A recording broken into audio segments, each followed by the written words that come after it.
and you need to make sure that you have a healthy wave card to make your absorption spectra, which in your in-car file means you need to have L wave equals true. Then after you run your job in VAS, you need to create a input overlap file and energy pop file. And I just have a very simple way of doing that right here, where you actually physically make the input overlap and then use a code to create the energy pop. And if you're doing spin polarized, and it's slightly covered up here, but it's a slightly different code. And I actually, if you want copies of this, I do have a few copies of this I printed out. What is on the right? That's an example of the input overlap. So in this situation, I just picked a random molecule that we made during the class. It had 201 bands. So I have your starting band, your final band, and I'm not sure what the last one is for. Nothing for. Isn't it first band, homo, final band? Just first and last. Just first and last? Yep. And it doesn't necessarily have to be one in whatever the last band is. It's the first one you're looking at and the last one you're looking at. Don't you need information about the homo gap? Here, no.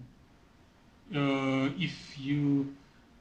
You do, when you're making the absorption, you will. Yes. You will need to look up what the band numbers are. But the first number should be below homo and second above homo. Otherwise it will generate garbage. Okay, I guess we wrote our own equations for absorption. How is absorption calculated here? What? Don't ask me, ask the speaker. And make sure that if he speaks long, then you have no time to. Okay, never mind. What should you do if your system has like 2,000 bands? You're going to want to minimize the number that you're using. So you're going to want to do 100 or so above LUMO, 100 or so below LUMO. Mm-hmm. Or not below LUMO, below HOMO. Mm-hmm. Universal, how do you choose? What? How do you choose? How many orbitals do you include? It's not an exam, you can say something you're not sure about. Just hypothesize. All I know is you're looking for somewhere in the couple hundred range, but I'm not entirely sure where that number comes from. What would happen to your absorption spectrum if you take too few of these orbitals? It's not going to give you very... So which range of spectrum will be hidden if you do not take enough orbitals? The high energy. Okay. Enough? Or he's digging deeper? So if you need higher excitation energies, you need to include more orbitals. Question. But the codes that we have tend to stop working if you have too many. What? There is way to they're running, but it may be slower and slower. Yeah. That's my. Then at this point, you need to generate an OS strength file, and if you're working with in a no-spin situation, there's the code, and it'll generate the file for you. And if you're working with spin polarized, there's a couple different codes, and they'll generate unique OS strength files, which you then need to merge into a single file. So you're looking for ones that have transitions, and then merging those into a single file for you to work with.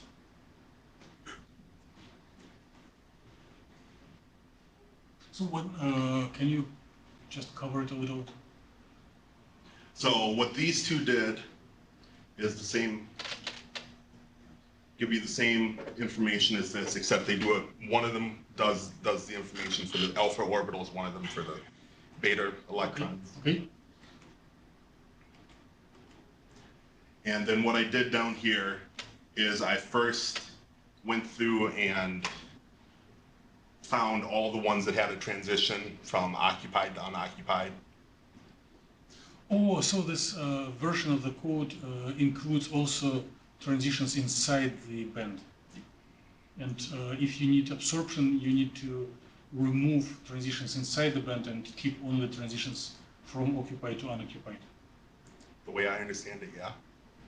Very It looked super close at the file when I was doing this. Mhm.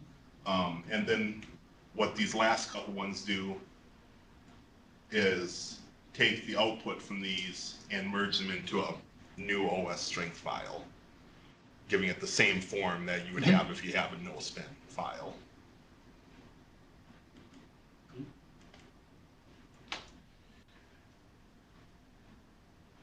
That's not the way I remember making this.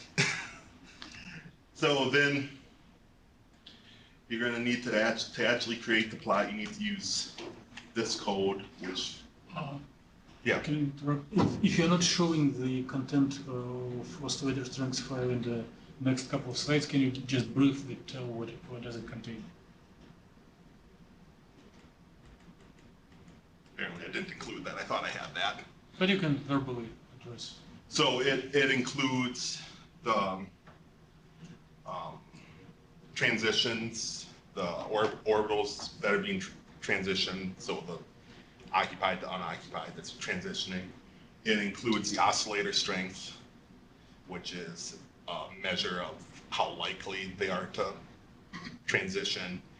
It includes the energy that would be involved, and it includes the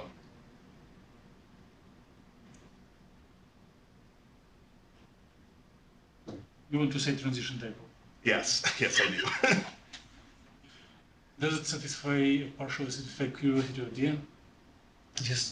Okay. Okay, please keep going. I thought I had that slide. I must have accidentally removed it when I added the spin polarized content. So once you use this, you're going to get a couple of new files.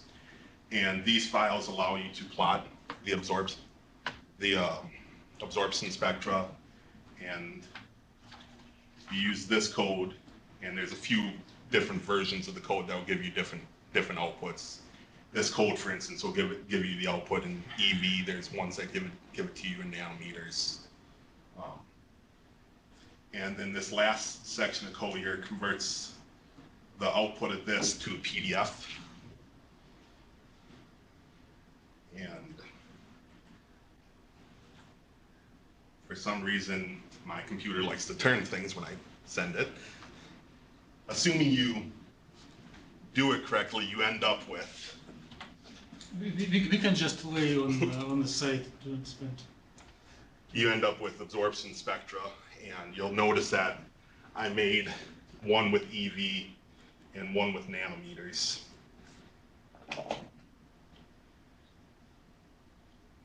And for Dan's question, I do have the formula for the absorption up there.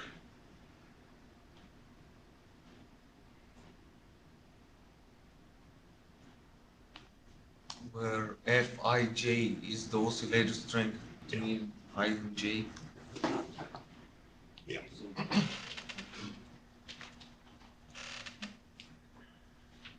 Well, that's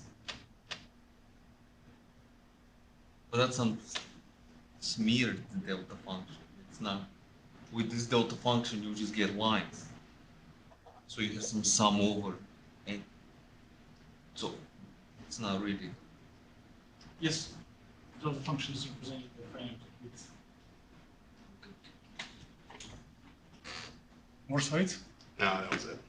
Okay, let's thank Dave. Let's check if there are questions. Okay, is this the exact same thing we learned in class, or are there differences between what? This is all but identical to what we learned in class. I took my PowerPoint that I did for class and added a few things to it. Okay. More questions? If not, then do it once again. So the next will be by Yvonne, and the next talk is a mini talk. It contains only 5 slides, but they are critically essential. So if the speaker will try to present them quick, you may try to stop or ask questions. So it is most essential part in the practical skills for the group for the whole year. And we are not doing this meeting, series of meetings for developing or proving equations, but the idea is that the orthogonality of electronic states is maintained if geometry is steady, but if the nuclei are subject to change of interatomic positions, either elongation, contraction, as Diane, Nathan, and all other members of Professor Krzyzewski group doing, will be subject to break of orthogonality relation. And if the positions of atoms are shifted due to molecular dynamics, it also will be a reason for orthogonality between quantum orbitals is not maintained. And the practical steps needed to quantify this effect will be presented by Yvonne. So suppose you have already completed the MD calculations. So you want to get the energy fluctuation, you need this script. So this script needs 2 arguments. So this is just an orbital interval. This is the starting orbital. This is the final orbital. And you just follow these steps and you'll get this kind of a figure. So this figure shows the evolution of quantum orbital energy as a function of time. Because since my duration of trajectory is 1,000 seconds, so here we can see 1,000 seconds. This is energy. How would this image look if the temperature is 0? There is no fluctuation. So the increase of temperature would be resulted in larger amplitude of these fluctuations. Right. How should we interpret if there is something like this looks like quasi-periodic, but if suddenly one orbital energy goes from one band to another one, or there is something dramatically changing, how to interpret it? There's some band crossing. Or some reactions. So if the system is far from equilibrium. Mm-hmm.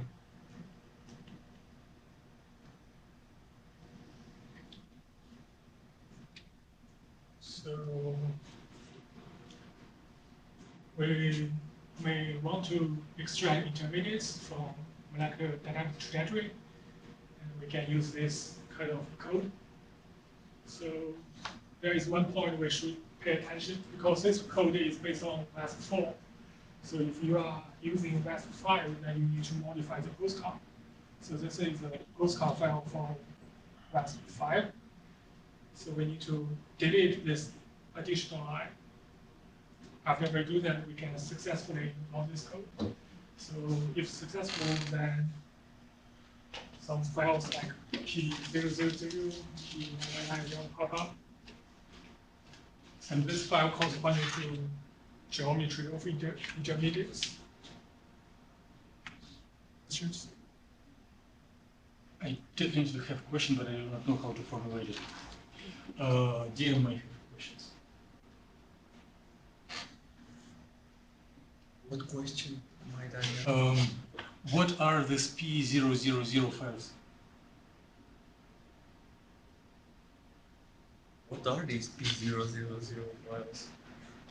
It's just snapshots along MD trajectory. And what is the format of these files?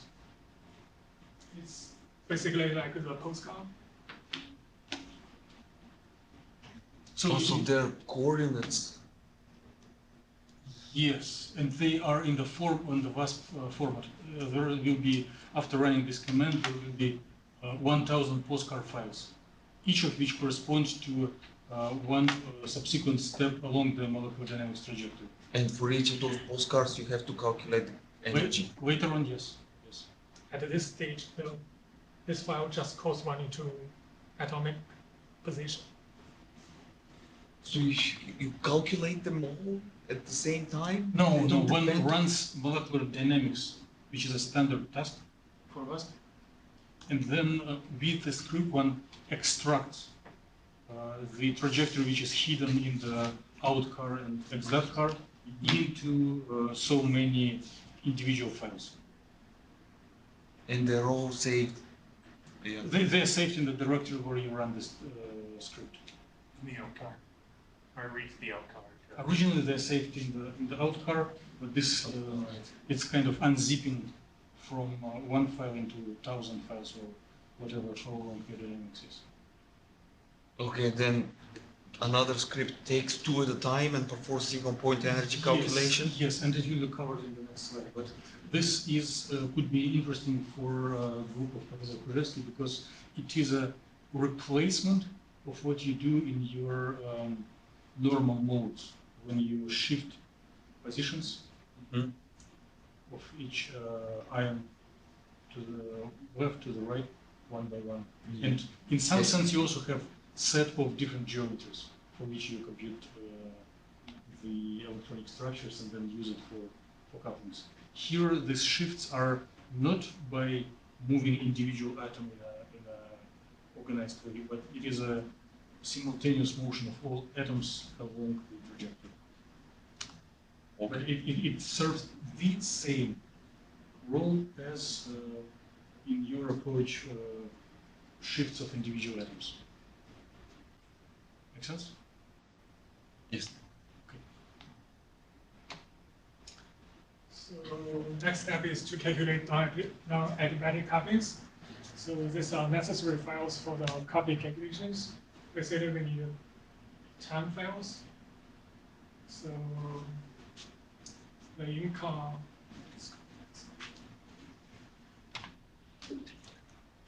So here is the format of input order. This is the starting orbital, final orbital. So typically, I just choose maybe 160 orbitals. It's 80 orbitals below HOMO, 80 orbitals above LUMO. And key points protocol, this is just a standard NB calculations. So we need a special income coupling. It is stored in this location. And also we need this 1,000 files from ND trajectory. We also need some script files. So we need a Corey script. This is a standard for running any calculations in NERSC. Also, we need a bit script file. Here is what it looks like. And we also need some exe file. So for this one, we just extract some orbital energy, like energy bar. This one calculate oscillator strength. This is the overlap between snapshots at adjacent trajectories. And this is the location of the exe file, and this is the location for the sh file. So after you have prepared all files, you can just submit your job with this command. So it is what Diane was asking about. The script inspects the P00, P001 files with coordinates one by one. So there is a 1, 2, 3, 4, 5, 6, 7th line in the script that runs over this time steps, and in each of them it runs VASP, and then it does extract the orbitals and compares orbitals at the previous step and the current step.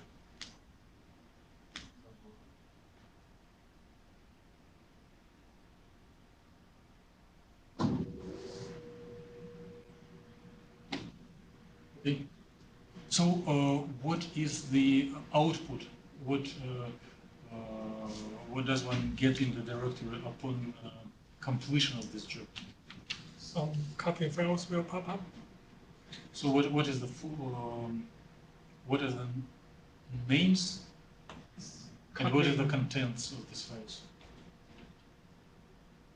Yes, it's coupling dot some number. So it's same format as for this positions, like for P000, it will be corresponding coupling 000. So as many coordinates, as many couplings. Differ by one. One less. Yeah, Okay, and what is inside these couplings files? it's just a transition probability. But how is it numerically organized? It's in a matrix format. So it's a square matrix, and what are the indices of the square matrix? It depends on your output. Depends on the input overlap. For here, it's 162, so it's 162 by 162. So indices for this matrix are indices of orbitals involved. Mm-hmm. So it transitions from one to another orbital. Mm-hmm. So it generates 1,000 square matrices. Right. Thank you. And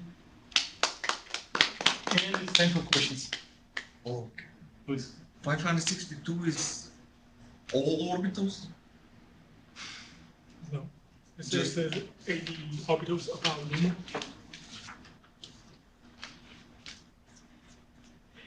So 562 minus 401.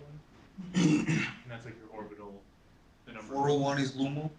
401 is HOMO? 401 is No, 401 would be like 401 normal minus 70. 401 is the number of occupied? no, 401 is HOMO minus 80. So HOMO is lowest orbital. 181. Is, the meaning of this input overlap in Eulun's talk Okay. is the same as meaning of input overlap in David's talk. So window of orbitals involved in the calculation. Okay, so HOMO is somewhere between 401 and 562. Exactly. Yes. What is one? But you don't know. It's a heritage. It's vestigial. But you don't know which one is HOMO, and it doesn't matter. You do know when you prepare this input. But not from input overlap. Hmm? But not from input overlap. You don't know which one. You don't record it. The input overlap doesn't need this information. Because later on, partial information about which is occupied, which is unoccupied is stored in the occupation. Especially if the okay. system was good. More questions to you? Dan, how long is your talk?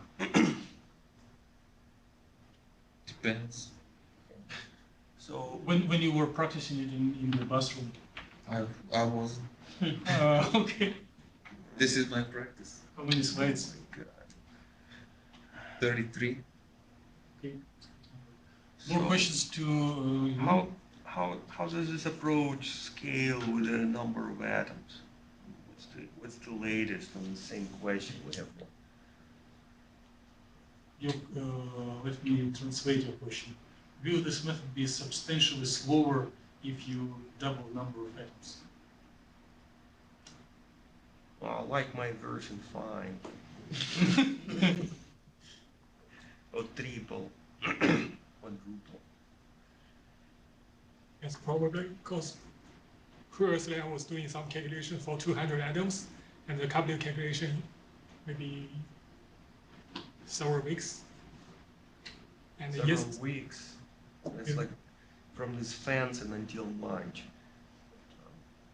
Okay, my question is, I'm trying to compare the two approaches. The first is when I compute the normal modes and so on and so forth.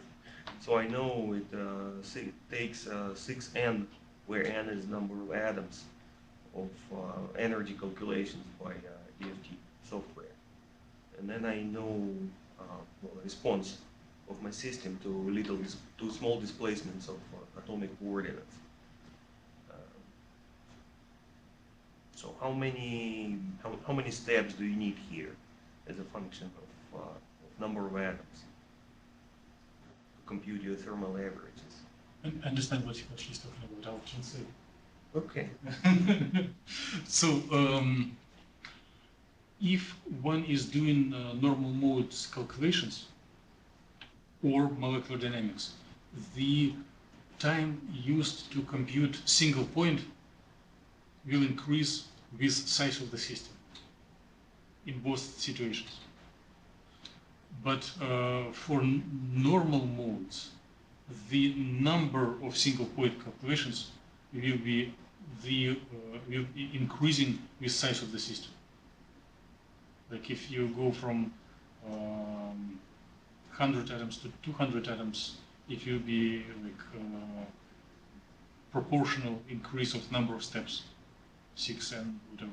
600 to 1200. Is there, in this approach, is there a necessity to increase number of single steps? Is there a necessity to increase the length of trajectory if one takes larger system? What's the meaning of trajectory here?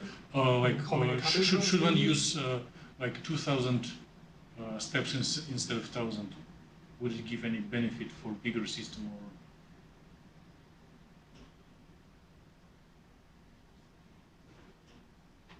I guess for the following calculations for non-radiative rays, there will be some difference. But if you are looking for some qualitative trends like initial, they are basically the same. So no matter how big your system is, the length of trajectory can be kept in certain limits. It's problematic, isn't it? I mean, if you want to simulate chaotic thermal motion of your system, you need to move, ideally, each atom multiple times, right? We can continue the argumentation, but the practical convergence is achieved very quickly. What's that practical convergence? The results, depending on the length of trajectory, starts converging if trajectory is longer than 320 seconds to less than L1. So see, no matter how big system is. Yes. Okay, but thank you once again. Are you inclined to present today? Wait, Dijon is not there. I can wait until next week. We'll never leave. Okay, then we'll have next week more intense. Diane, do you want to present right away? Yeah, do you want to, I send you the presentation, do you want to put it up there or do you want to hook up my computer? Which one will be easier? Let's put your presentation.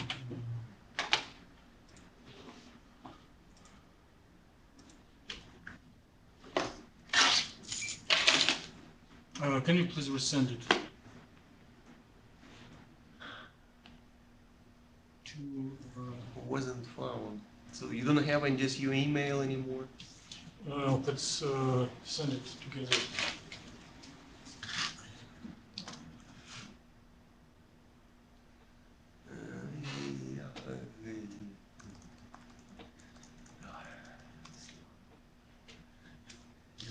You okay? Maybe let's move forward.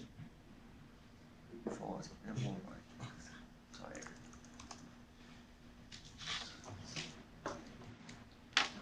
Seriously, are you looking for positions? Well, I so don't mean to twist a knife. no. So there's a couple of papers that I'm working on. I mean, I haven't really been working on them much lately, but you know, I can crack when I get here. So doing carpentry in the meantime. Carpentry. Yeah. Jesus Christ. What's it? Okay, let's do it on stick. For real? Yeah. Are you well? Yeah. Yeah. You got what you need done. Because I know the guy to contact. He's a general contractor, so like you need electrical plumbing, like whatever. Making those people contact for that.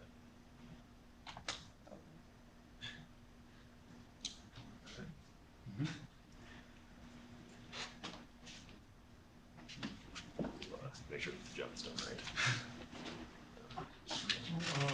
Kevin and David, if you have more questions to Loon after listening and reading the slides, feel free to ask him around or me, because it's most of the important part of the position.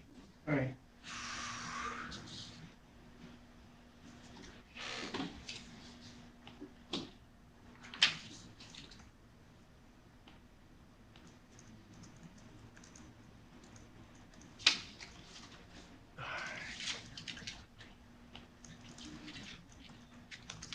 Hit F11. You kind of puts it full screen.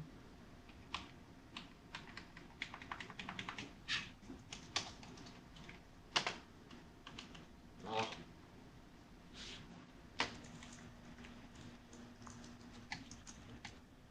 how do I go back? No, you can't go back. Can't go back.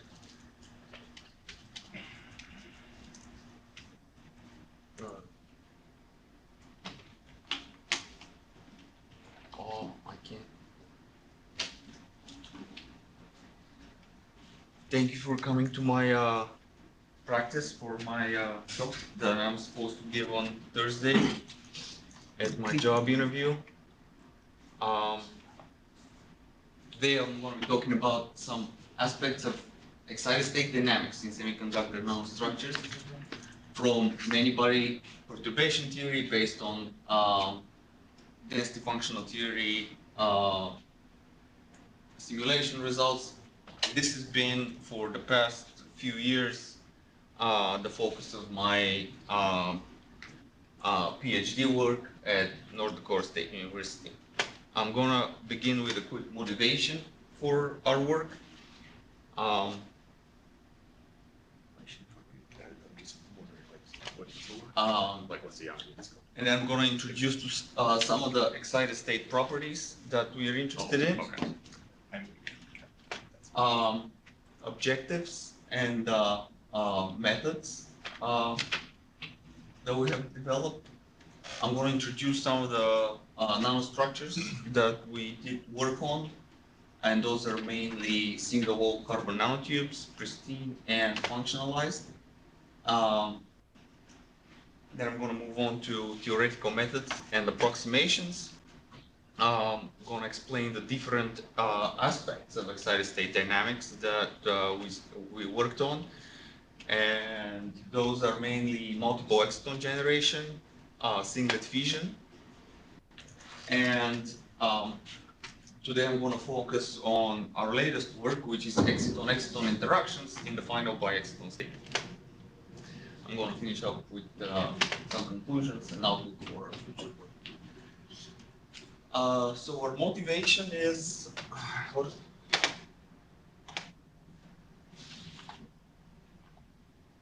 I get this to disappear?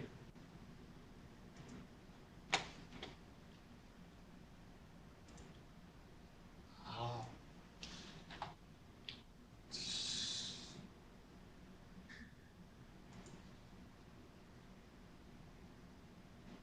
Okay. There. Okay, so our main goal ultimately is to increase the photon to electron conversion in photovoltaic devices.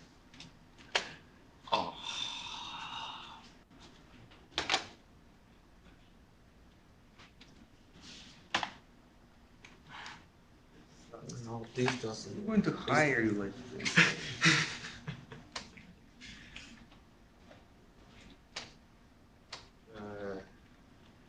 No, this is. Okay, so I'm not very. Can you just download it to the desktop quick and open it up with like Adobe or something?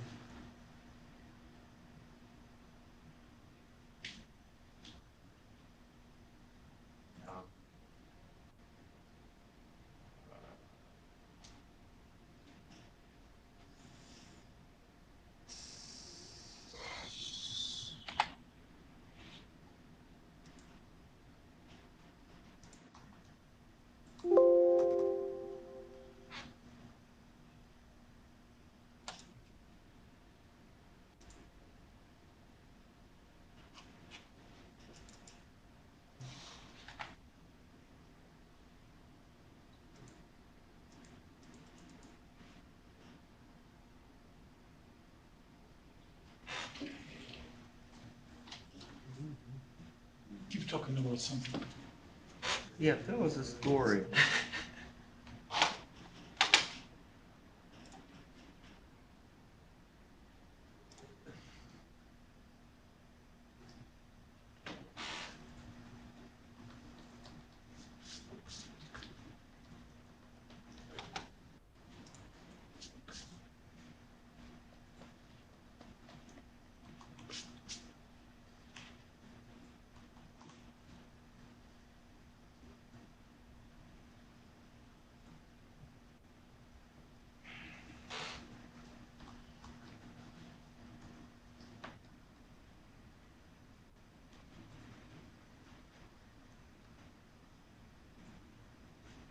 Better? Presentation. I think if you hit F5, it'll just go to full screen. F5. Oh, no.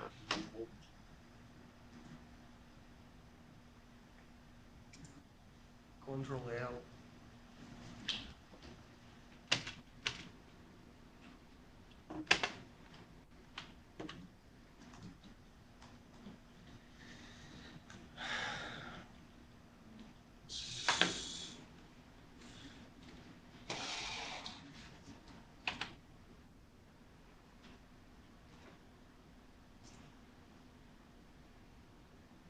Can I just hook up my computer?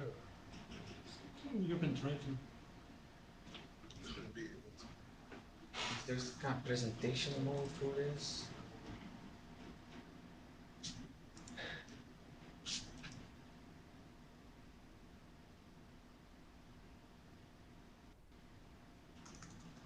There's nothing. Wait, you want to make it a full screen? Yeah. Try hitting the arrow on the right hand side. Will that help?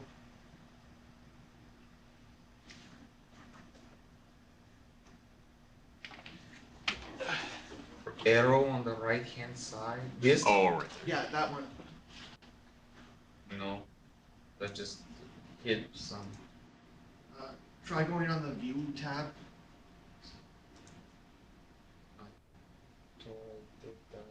Read mode. Yeah, Full try. screen. There's full screen mode, but it's for some reason disabled. I'll try read mode, I guess. I tried that. Oh. It's cutting off.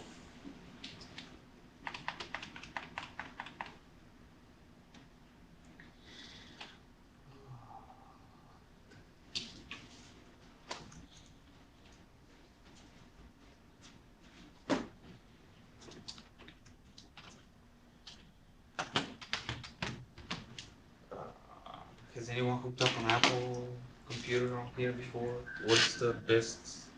Oh, shit. I don't have Version that. to try to keep trying this.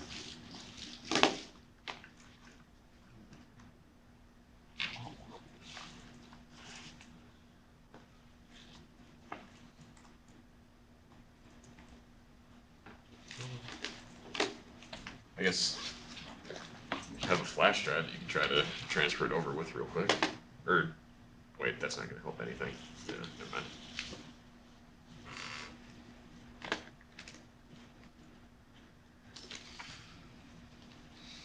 I'm out of options.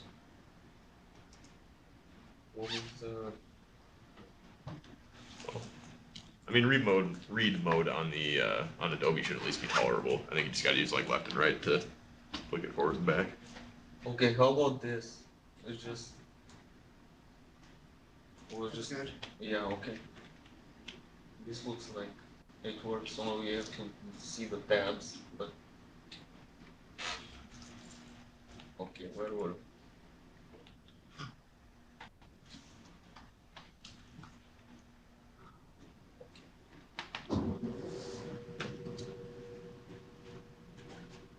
Okay, so efficiency of nanomaterial-based solar cells can be enhanced via carrier multiplication, or as I'm going to refer to it in this talk, multiple exciton generation.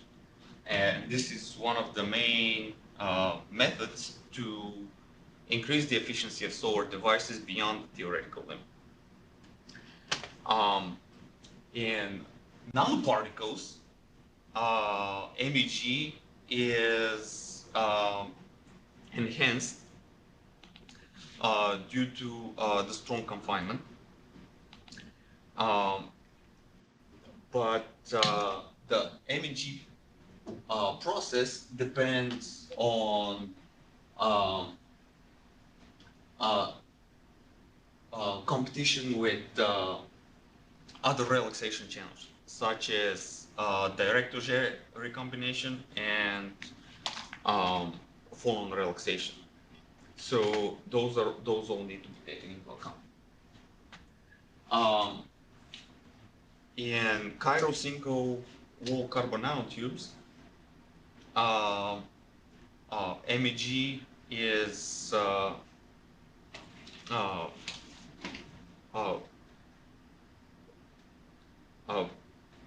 very prominent, and one reason for that is the small electronic gap, and also the strong excitonic effects that are exhibited in carbon nanotubes. And the excitonic effect so strong. Excitonic effects are generally strong in one-dimensional or quasi-one-dimensional systems, because screening effects are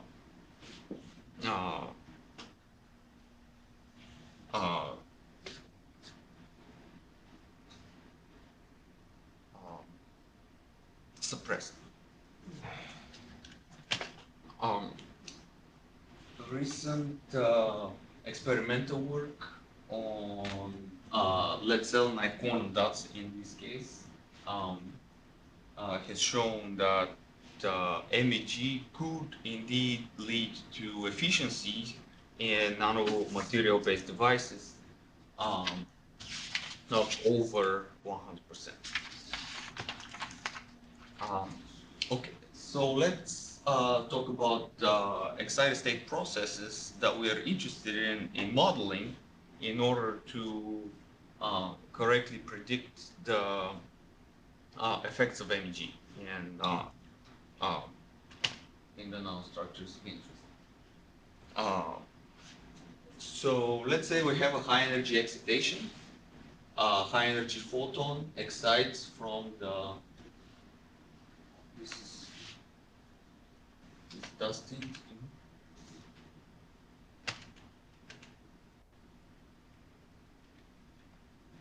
Okay.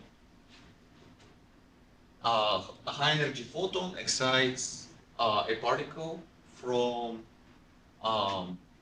let's say, the valence band high up into the conduction band. And this is a high energy photon that carries energy more than twice the gap.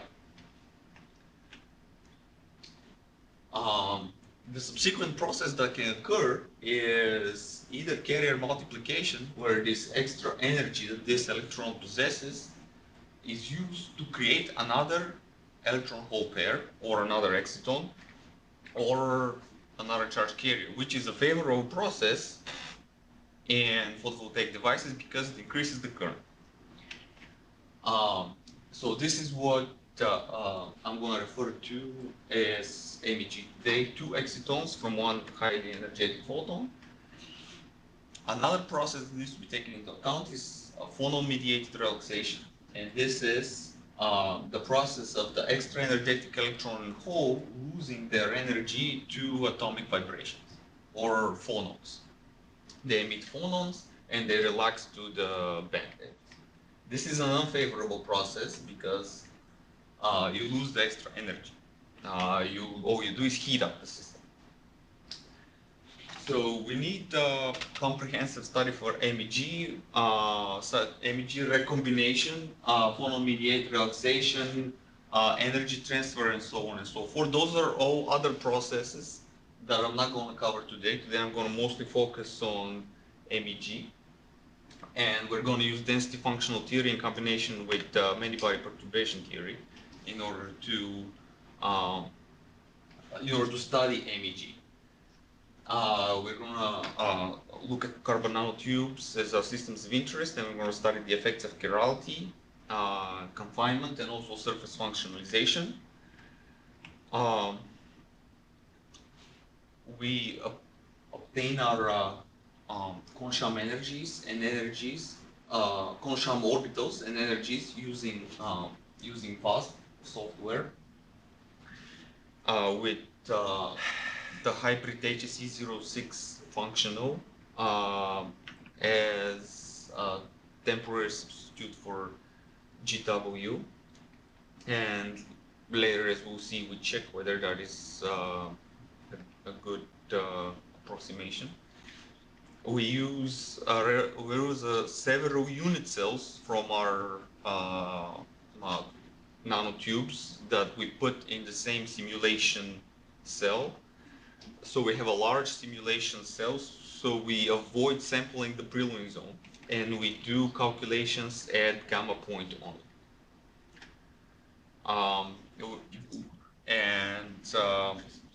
The main contribution to the main part of my work is including the Peter equation and the MEG rates calculation in order to include excitonic effect. So what are my objectives? I want to calculate Work for real, Dan. Hmm? Objectives of my thesis work.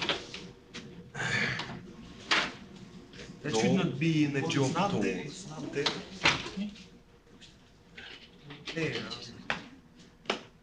My objectives are calculating the rates of exciton to biexciton, and also the inverse process of a biexciton recombining into a single exciton. Then I will study the process of singlet fission, where one singlet exciton decays into two triplet excitons. Not one, two, will be remedied later.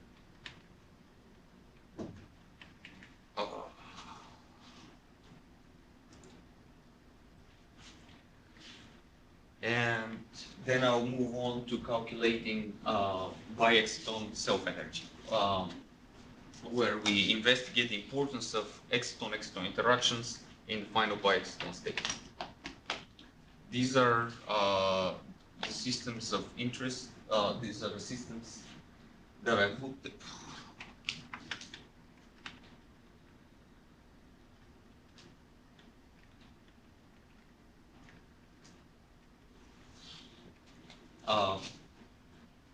Three different chiral carbon nanotubes, 6.2, 6.5, and 10.5, and this is functionalized carbon nanotube where two chlorine atoms have been attached to the surface. So we'll study the effects of functionalization. We use density functional theory to obtain our single particle energies, if you will, or our Consham. We use the Consham orbitals from density functional theory and Consham energies as a basis in which we perform many-body perturbation theory calculations. It's Um, so our Consham states are essentially effective fermionic degrees of freedom. And this has been a standard approach to many body perturbation theory calculations in a certain basis recently. So this is a major simplification because the explicit and electron wave function is not needed. Throw that second away. But this is our. I'm sorry. Major simplification is that you extract the observables from correlation functions. Not that you're using Consham basis. Because If you you will have find the- somebody in the audience who knows many body quantum mechanics. They're gonna- Right, if you have the n-body electron wave function, then you don't need to. Right. So we begin with our microscopic Hamiltonian in terms of the field creation and annihilation operators. And we try to describe all the relevant physics that are involved here. This is our free electron term interaction with ions, the Coulomb interaction, and interaction with an electromagnetic field or with photons. Here we use the Coulomb gauge for our coupling between electrons and electromagnetic field. Can you stay for few more seconds on previous slide? Yeah. So your expression for current, Mm-hmm. if it does include gradient, It does include gradient. how this gradient will look in the momentum space, and how this equation will look if you try to program it based on output of last one. My next slide will partly answer that question. And can you point equation which we are discussing? Yes. We're discussing this question. Dan, while you are interrupted, strictly speaking, this is not complete expression for the current. There is also a term that is proportional to field A, right? You aware of that? Yes, it is. Well, add dot dot dot or something, or at least say that this is only with paramagnetic piece of the current operator.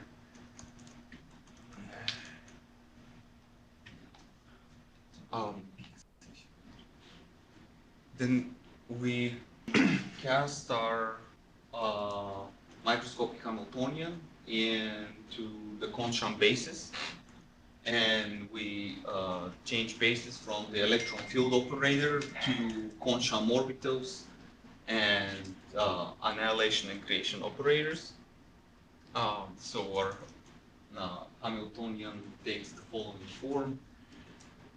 So in perturbation theory, we treat all the possible interactions as perturbation to the free Hamiltonian, to the non-interacting. So when you, to answer the question, this is what the current looks like in the basis of Consham orbitals. And when you convert it into momentum space, was your question, to what happens to the gradient? It becomes just key, which is momentum, turns into just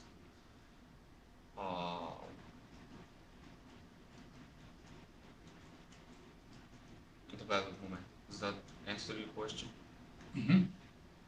And if you remove summation in the expression for current, it will be partial contributions between each pair of orbitals.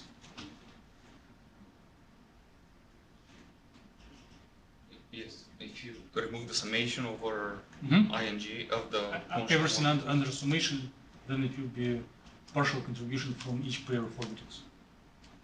That's right. Why you ask? For pedagogical reasons. So the expression that, can you point with your green light here? So this thing there, it is transition dipoles that are stored in the oscillator strengths file, which are used to compute oscillator strengths. Only But only the thing in the brackets, this Yes. creation and annihilation operator terms are needed to do many body perturbation here. Yes. And since orbitals are stored in the momentum space and in the glass place, gradient is replaced by just the value of momentum. If one looks inside the code for oscillator strengths. Okay. We have a piece in our Hamiltonian for the two-body Coulomb interaction between Kohn-Sham orbitals, and this piece just needs to be subtracted in order to avoid double counting the electron-electron interaction that has already been taken into account by this Kohn-Sham potential in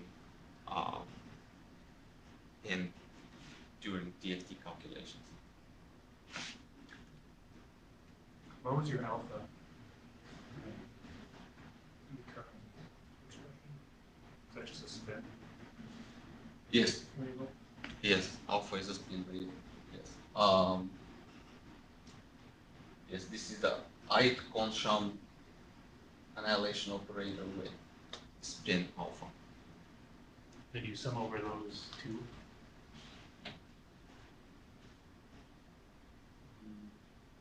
No, depends on what you want to study. If you Does your Hamiltonian for depend on spin. spin? in this There's yes, no this is spin spins, then sum of alpha and beta here are stand for spin. Which any comment? Your Hamiltonian does not depend on spin, right? So they better be summed over. Oh. That's all there is to it. Okay, it includes spin.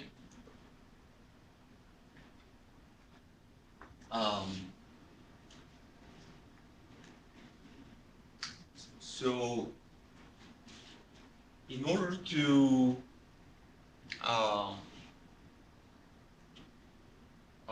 include excitonic effects, we need to take into account the Coulomb interactions between particles and holes. In order to do that, we calculate corrections to the bare particle-hole propagator.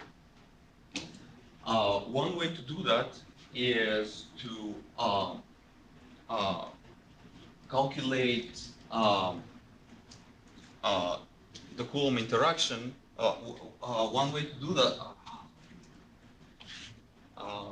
I've practiced how I introduce this slide. I have.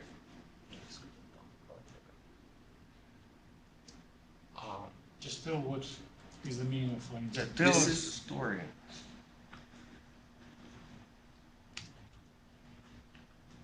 One way to, so in order to introduce excitonic effects, we need to calculate in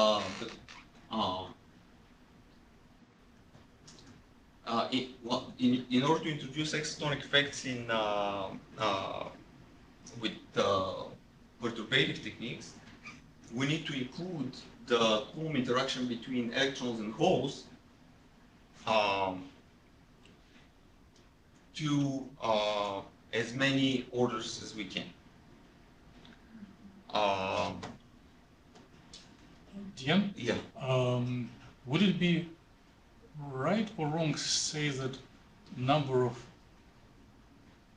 vertical lines in your diagram agrees with the order of your correction? Like one line, Yes, one yes. correction, two lines, two corrections. Okay. I keep forgetting. I gotta make this talk more for a more General audience. less check.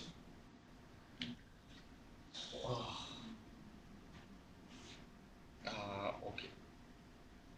What's my time? 5:50. Well, don't worry about time. I think it's more important at this stage I just want to go. deliver your message, right, and find a way how you. Suppose something happens during your presentation. People might interrupt you, some technical issues. Just talk. This is your talk. You are a master here. Don't worry about time or anything. Just explain. General backgrounds.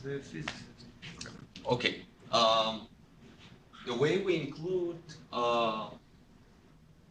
excitonic effects is we start with the bare electron hole propagator and we dress it with by adding the Coulomb interaction between the electron and the hole to infinitely many orders.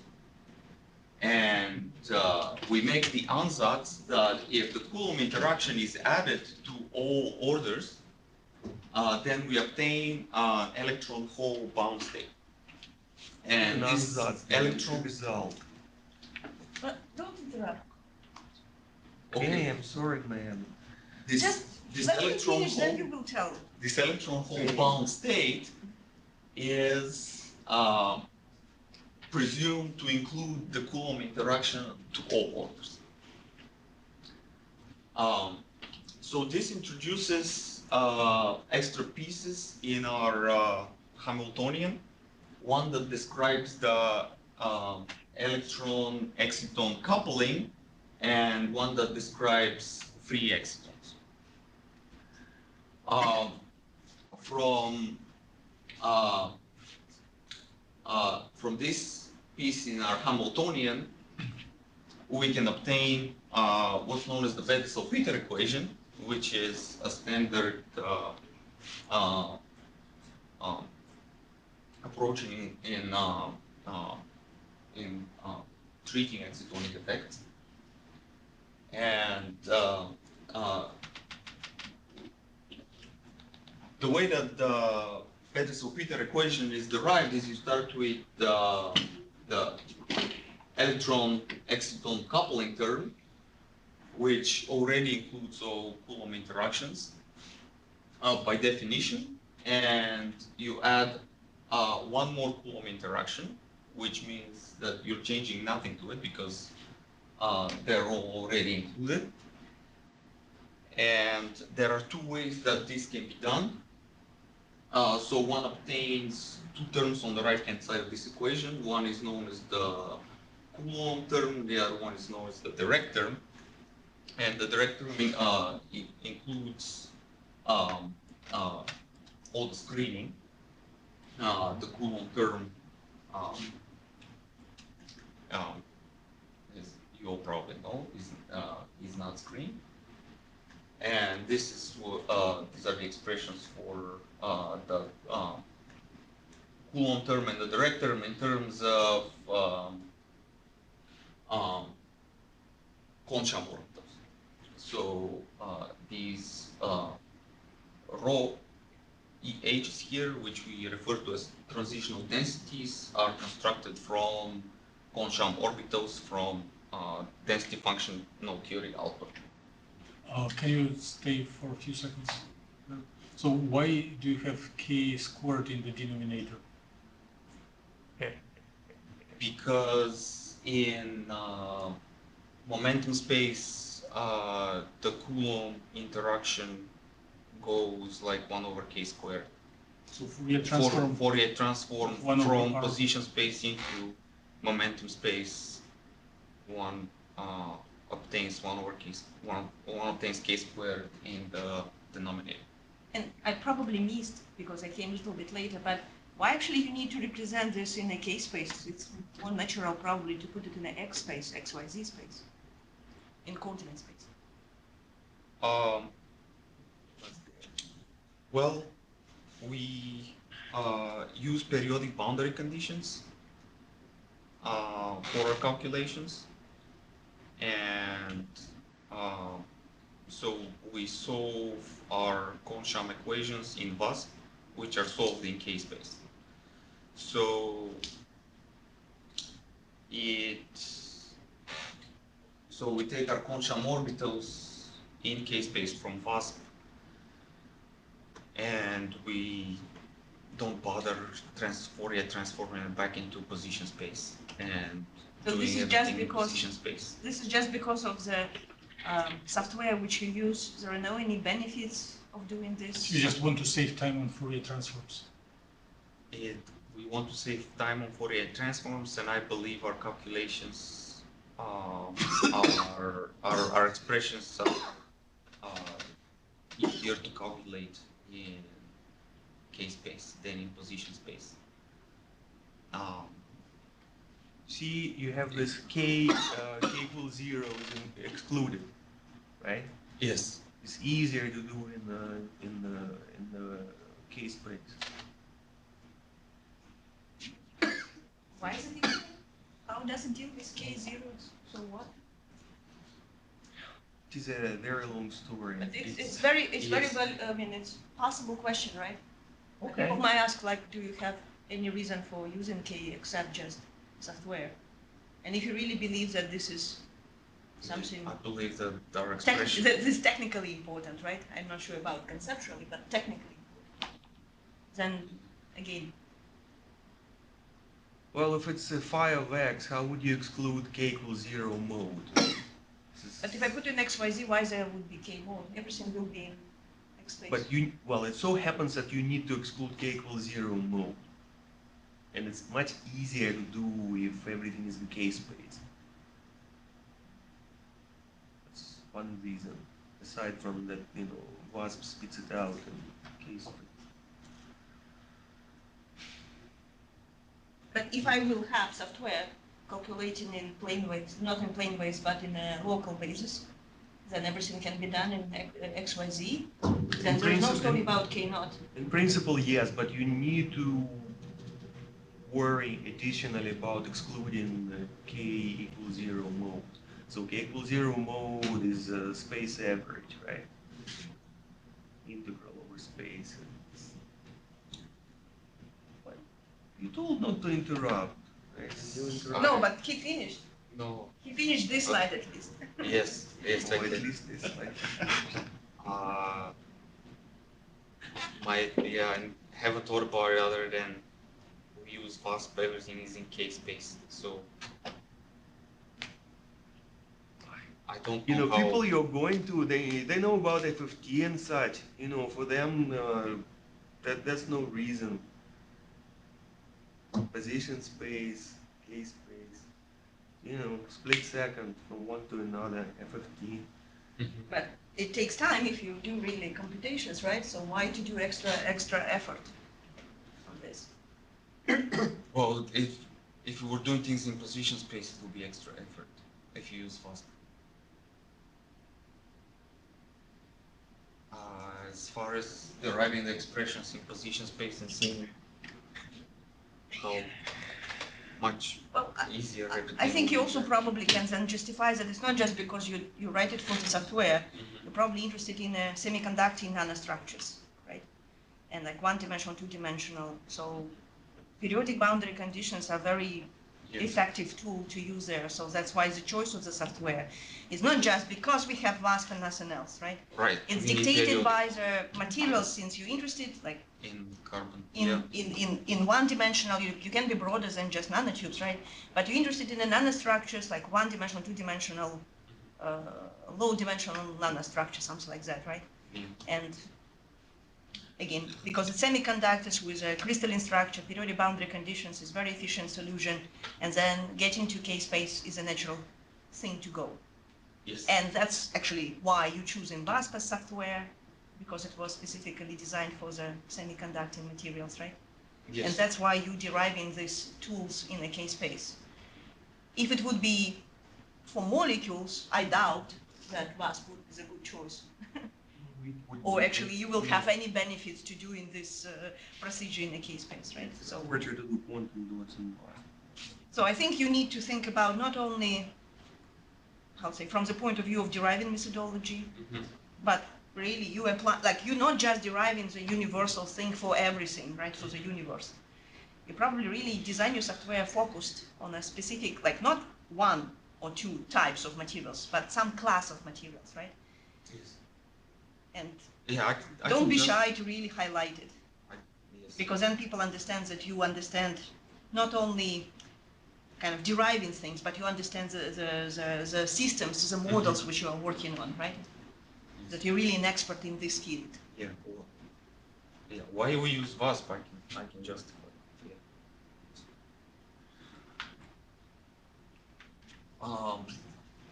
And this is our full expression for exciton electron coupling when we have triplet excitons or we'll be interested in singlet fission where singlet exciton decays into two triplet excitons. So we need a way to deal with the triplet excitons. One thing that is different in this extra term in the exciton, in the electron exciton coupling part of the Hamiltonian is these are now triplet exciton energies and triplet exciton wave functions. That we obtain by solving the Betzel-Peter equation for triplet excitons, which I will talk about later. But first, I'm going to talk about screening. So this is the screen Coulomb interaction that appears in the direct term of the Betzel-Peter equation. And in terms of transitional densities, this is what the expression for usually referred to as polarization insertion. This is what it looks like in terms of Kohn-Sham energies and transitional densities. So this is evaluating this is relatively expensive for big systems. Becomes impractical. So we work in what's standard method, what's standard approximation is called the static approximation, where we compute this polarization matrix at omega equals 0. And for solving Betzel-Peter equation, this has been shown to be a valid approximation because of cancellations that appear in the screen Coulomb interaction and the Green's function. Yeah. Yeah. Can you say on a lay language how to interpret this polarization? Like in the common sense, polarization of solvent is static at 0 frequency when dipoles just rotate according to the electric field, and here your polarization is frequency dependent. So it means that how to interpret it? Like charge distribution oscillates in time and according to your source, or what's the physical picture behind this equation?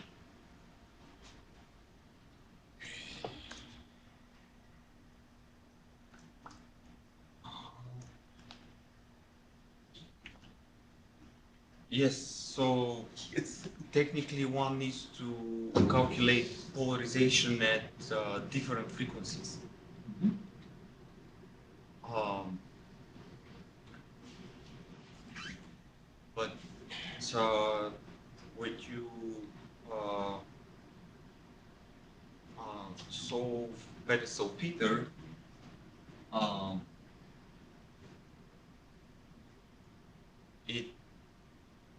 it is too expensive not too expensive, but well, it can be done, but it is much more difficult to solve the Bethe-Salpeter, to solve the dynamical Bethe-Salpeter equation.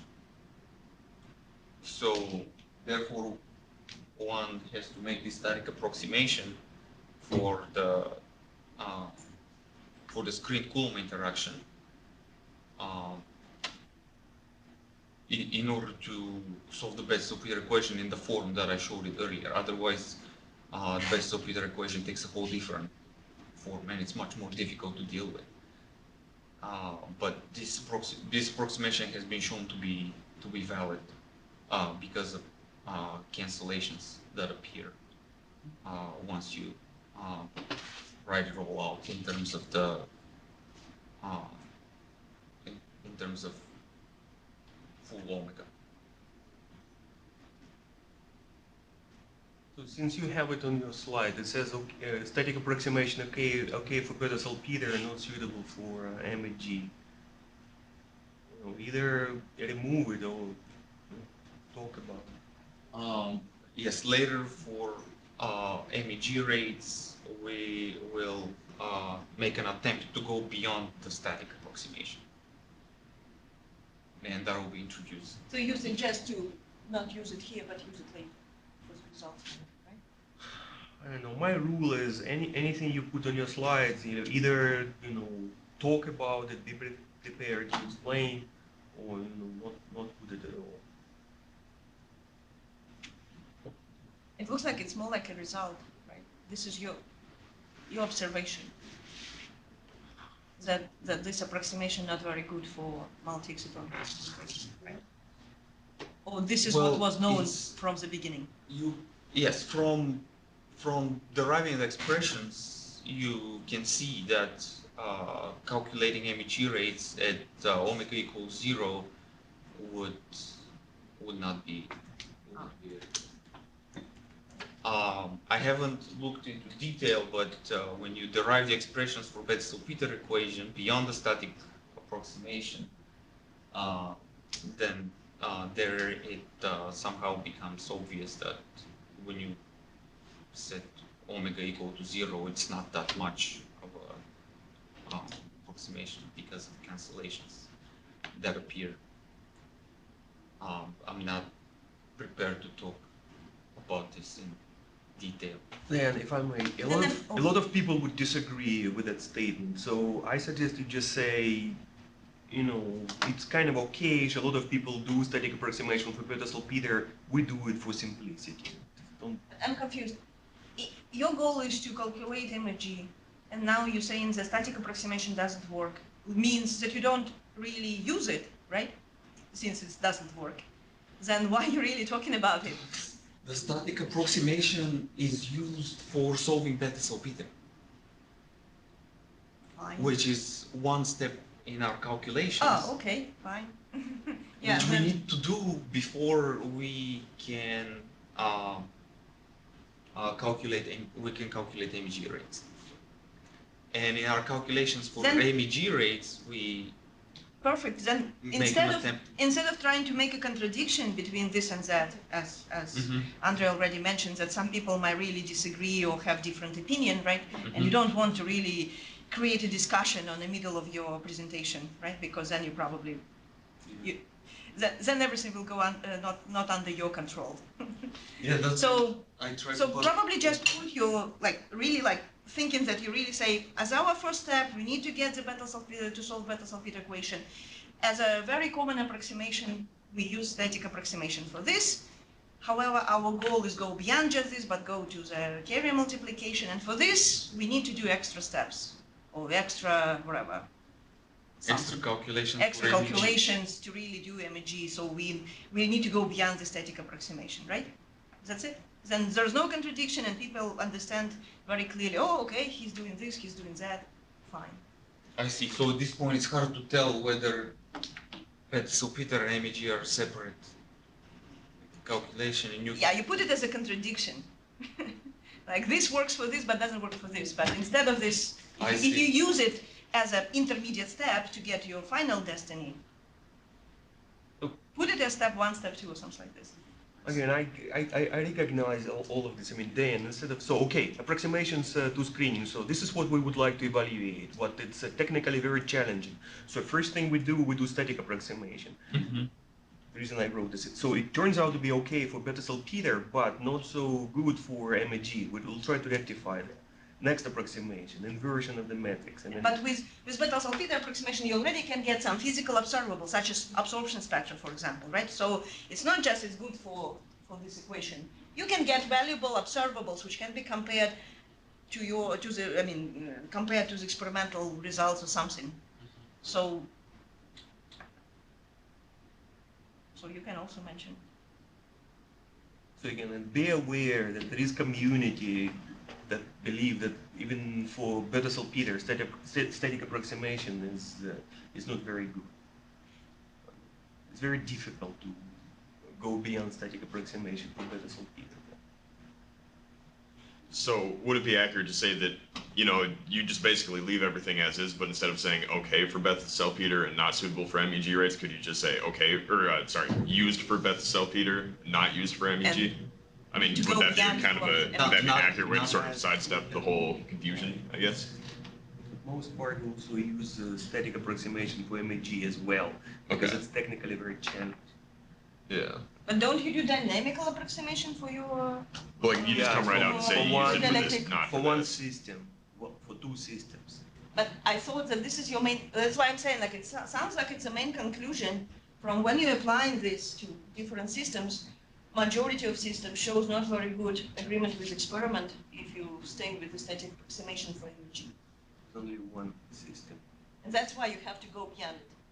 And you have done one system, but technically you can do probably more than one. Why? I can do many. So yeah, on slide number Wait. 12 and From 30. from 33. Yes, then you need to radically speed up. So We have 1 minute per slide. Another approximation that we make is what we refer to as the uniform medium approximation, which is where we set k equals, or set p equals to negative k, or in other words, we retain only the diagonal matrix, the diagonal elements of our polarization matrix. So this would be valid for uniform systems where the Coulomb interaction depends on the difference on the distance between x and x prime. So carbon nanotubes, pristine carbon nanotubes, are more or less uniform systems. So this would be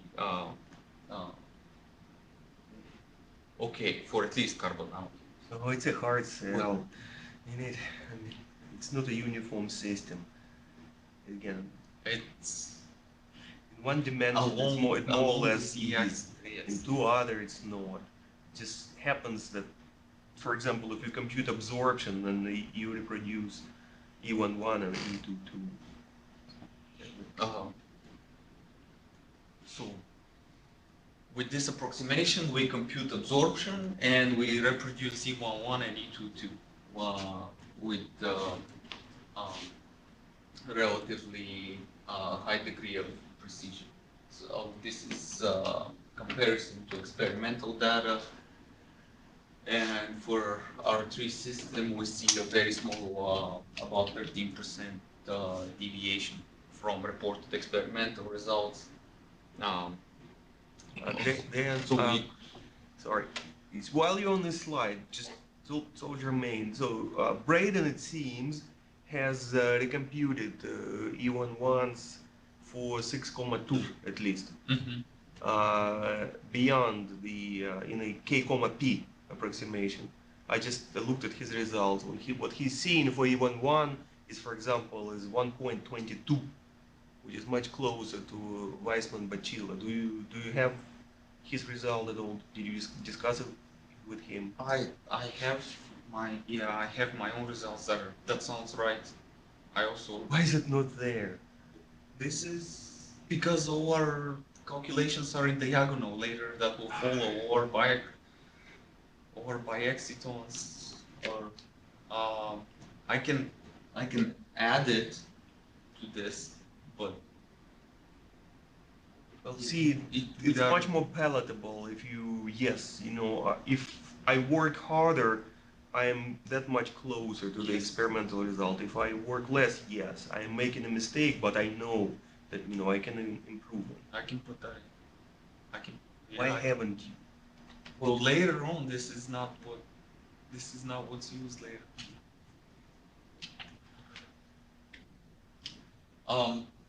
So this is a Feynman diagram for the MEG process.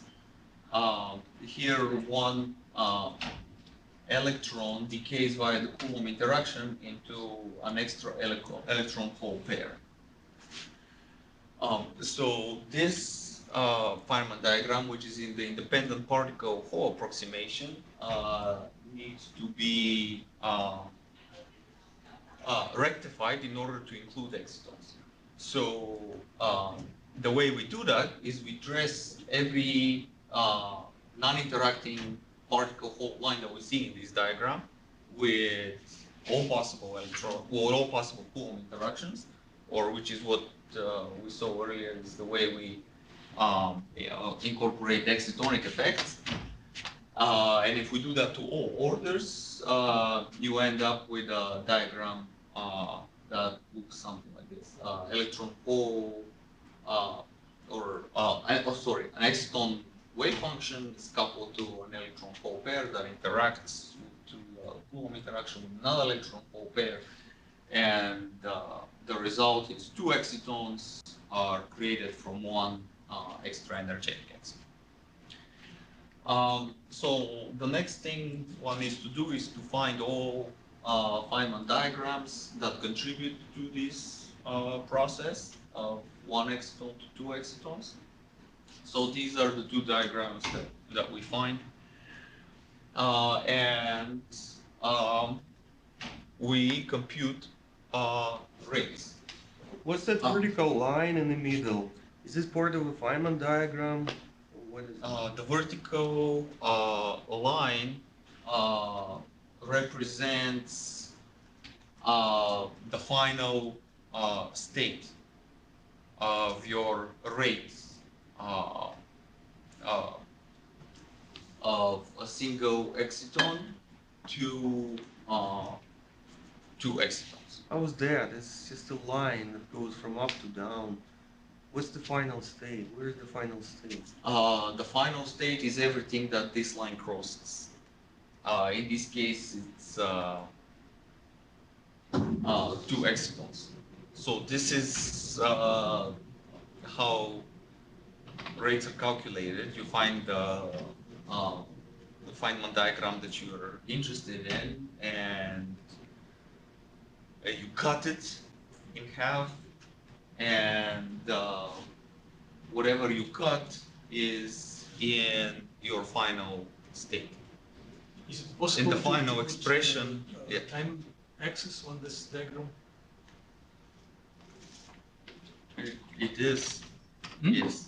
So you There will are- go from left to right or right to left? It's left to right, usually.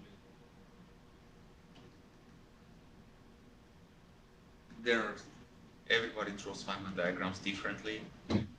I'm going for a less busy slide, hoping everyone knows how rates are calculated and what cutting it means. If you mean cutting a Feynman diagram means you're calculating rates. And wherever you cut, that's your final state. So different expressions come out depending on where you cut diagrams. So the expression that correspond to cutting this diagram down the middle would correspond to a rate of 1 exciton to 2 excitons.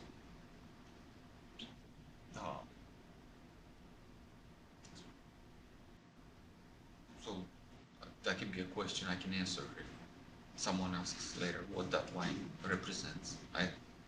So this diagram, what is its contribution to which object? To MEG, to which process you mean? No. To which like object? What do you compute using all your Feynman diagrams and all that?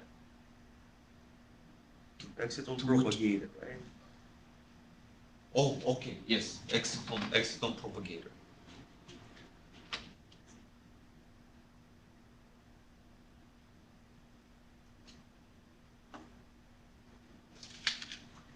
And all the times inside, what about them? Are they pinned down? Are they fixed? So say you compute exciton propagator correlation function from like time 0 to time t, right? So those are pinned down, those are fixed. Those are pinned down, yes. What about the times in the middle? Those are integrated over. It's to the question of Professor Killian, which way time flew. But yes, but still that's a valid question you can put. Alright.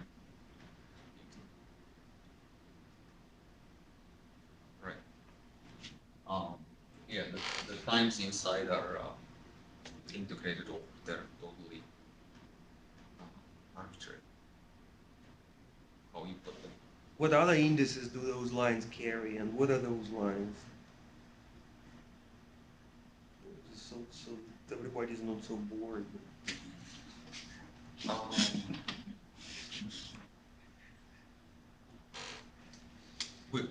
Which lines exactly are you referring to? No, I was trying to stay awake. Which Well, you line? see these are pictures because they, depict, they're very informative. They depict the actual processes, right? So, The thick lines represent excitons, and they're represented by these psi's, which carry indices I, J, and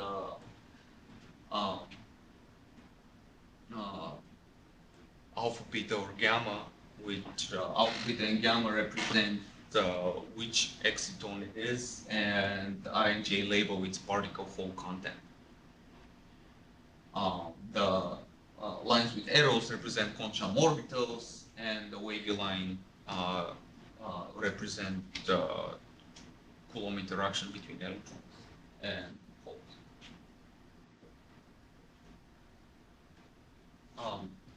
So these are our expressions for the rates that result from these calculations. You can recognize the Fermi-Golden rule structure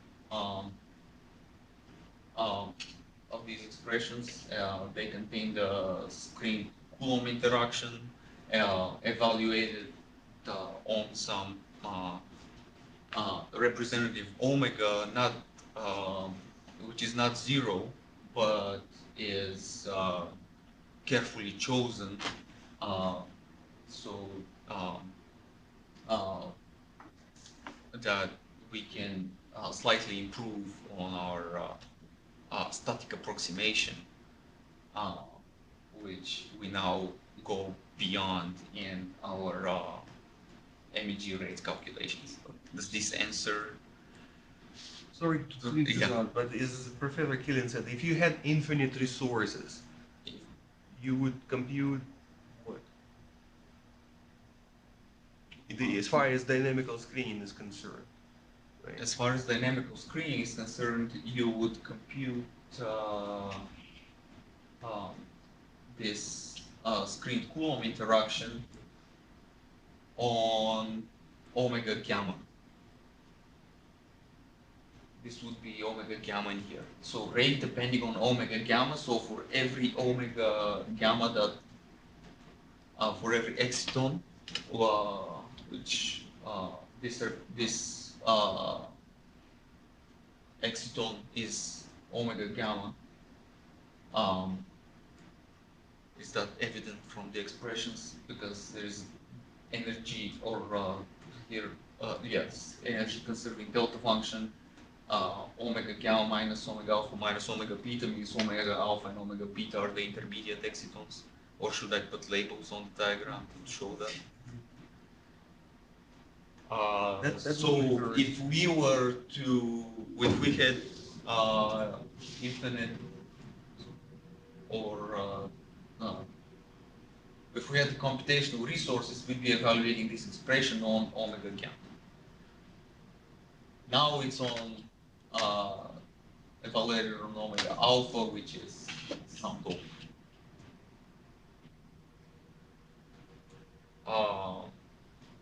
Which is also not true because we don't change this for each omega alpha. Right? This is I not. don't know, I'm lost. Okay, Dan, let's go to next slide. This omega alpha should have. This omega should not be omega alpha, it should be this omega with maybe a line above.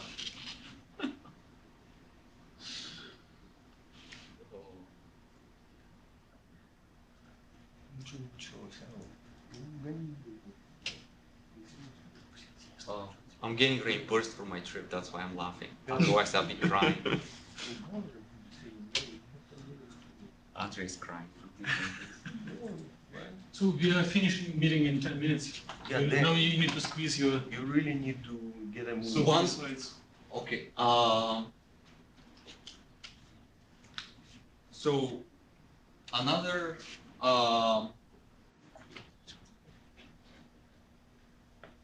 another process that we looked at is singlet fission, which is known to be a process that one needs to include when modeling MEG, and especially in carbon nanotubes, where it's been shown that singlet fission process cannot be neglected. So when we have a high energy excitation, this singlet exciton, which is always in the singlet state, can decay into two singlet excitons, or it can decay into a state of two triplet excitons that are overall in the singlet state. When considering this process, only one of the Feynman diagrams that we showed earlier survives, and it's this one. Is what we refer to as the exchange channel. And the expressions look similar, only now we work with triplet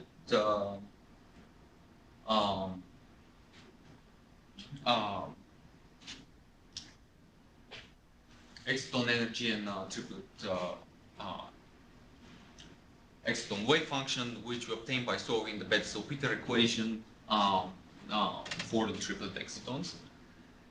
So these are relatively smaller calculations because there are diagrams that are not included. So these are our results for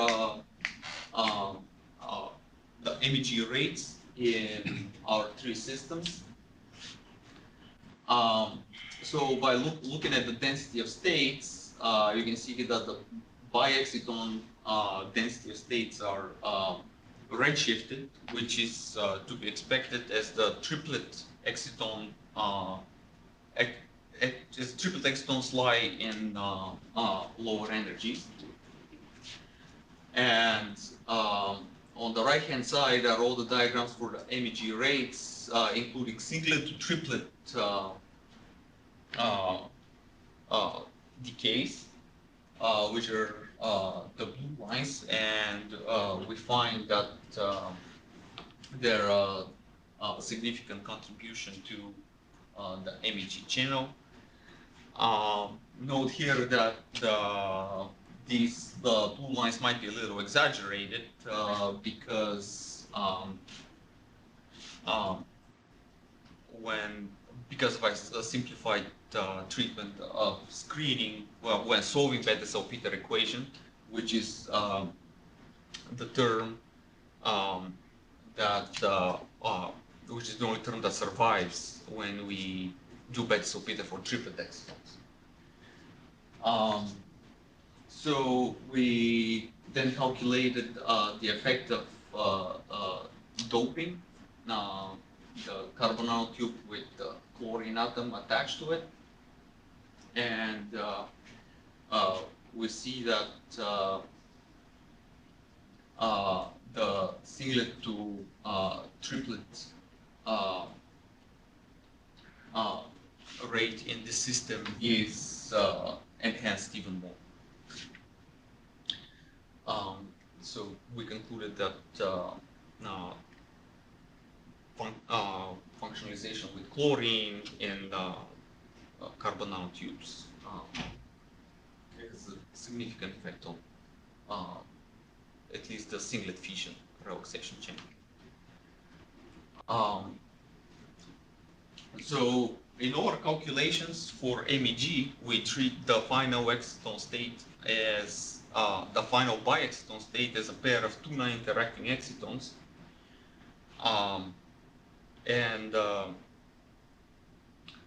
We want to go beyond that approximation, which is an approximation that has been made in literature so far as we're concerned. And why this is important is because exciton-exciton interactions are expected to have dipole-dipole behavior, or if they're attractive, then we will end up with a lower threshold for MEG, which would be favorable for creating extra charge carriers. As we have a lower bi-exciton gap. So with our methods, we can systematically include all the interactions necessary in order to study exciton-exciton interactions, which are electron-hole interactions, electron-electron, and hole-hole interactions. So these are our diagrams, and we're looking at the intermediate exciton state between exciton alpha and exciton beta. And in order to include the interactions between those excitons, the standard many-body perturbation theory method is to include all the proper self-energy insertions to the non-interacting, now bi-exciton propagator.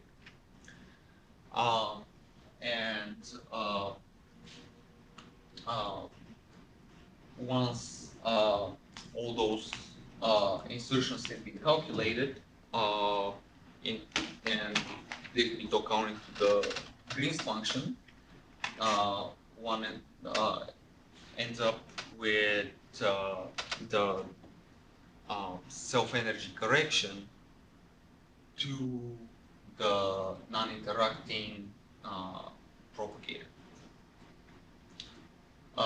which without this treatment would just be the sum of the energies of the two excitons. So we start with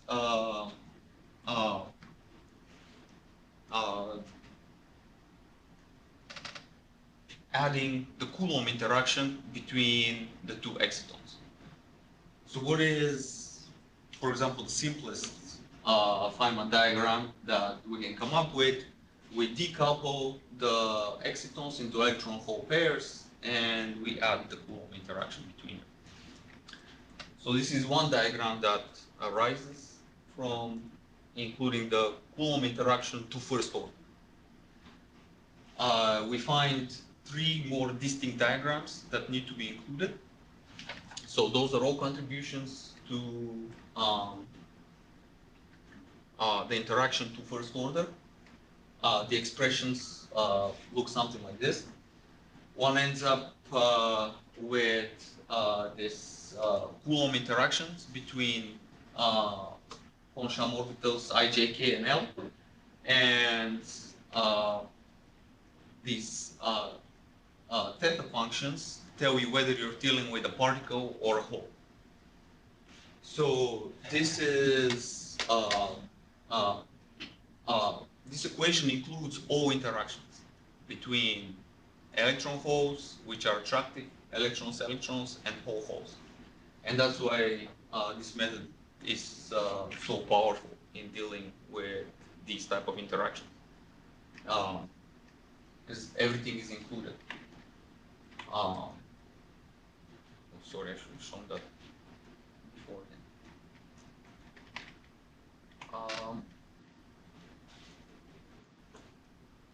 But one can go beyond the Coulomb interaction to first order and include excitonic effects and to the diagrams that correspond to attractive electron hole interactions. One ends up with an expression like this, where now all the interactions are taken into account into the exciton wave functions. So time goes negative now. You're over the limit. Okay. And if someone has Thank you. plans for the evening, it's Okay. everything after this minute is optional. Anyone wants to do this? Yeah, if somebody has a reservation. No. we ask them.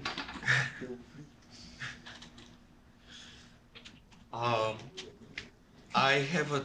We're done. No, Go. worst conclusions, like keep Yeah, going. show us conclusions. Don't leave without conclusions. If something terrible happens, skip to the conclusions. Okay, so there are contributions to the repulsive electron-electron hole interactions. Those will be explained. This is our results. Dan, I'm sorry, isn't the major point of your activities that those can be resummed? Why are you not emphasizing that? There's the resummation of the. Well, why am I not hearing the word? I just went over it. I didn't realize that was a big deal personally. It was just kind of another equation that showed up, and it's like, okay. Well, it is. Wow. Okay, time is negative, Dan, so just when it matters, remember to emphasize it. Right. So we, these are the results for our bi-exciton energies in terms of density of states. These are our plots. A major concern here is whether our bi-exciton binding energies are so low because we neglect